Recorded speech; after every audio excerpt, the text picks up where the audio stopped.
Thank you. 6:02. Voters across California have cast their ballots and decided the political future of the state for the next few years. Some races were called as the polls closed last night, and those races saw wide margins separating the candidates or propositions, but several remain uncalled this morning. So let's go to our Walt Gray, who's taking a look at several state races this morning. Walt, how did things play out? The governor's race was one that was called very quickly. Yeah, you would think that. As soon as the polls close, the governor is already in a pre-planned press conference saying, thank you to everybody who voted for me. That was a given. Okay, U.S. House District 3, Kevin Kiley and Kermit Jones. This was highly publicized. You saw a lot of ads on TV. This district is humongous. Check out the size. We're going to get back to that in just a second. All right, here it is. Look at the overall size of this district. Can you imagine campaigning and all this? So Kiley with a sizable lead right now, but obviously that's going to take a while for us to get that whole thing figured out. So, okay, that's the Kiley situation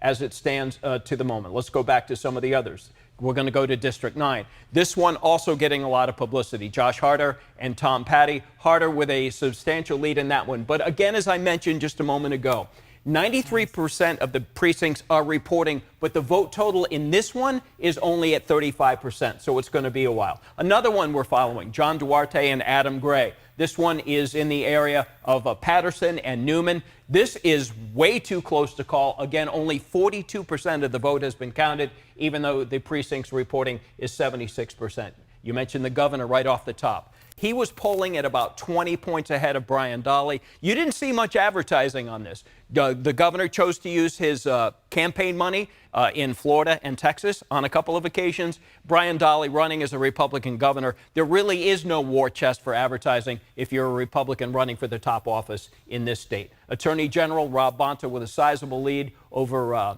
Hochman. That one is about 41% of the total vote in. So those are some of the things that are happening right now, Bria, but it's going to take some of these close ones. It may be tomorrow, it may be a week before we get any final results on some of the state races. I'll have more on propositions coming up in a little bit. All right, well, we'll talk to you in just a few minutes. Sure.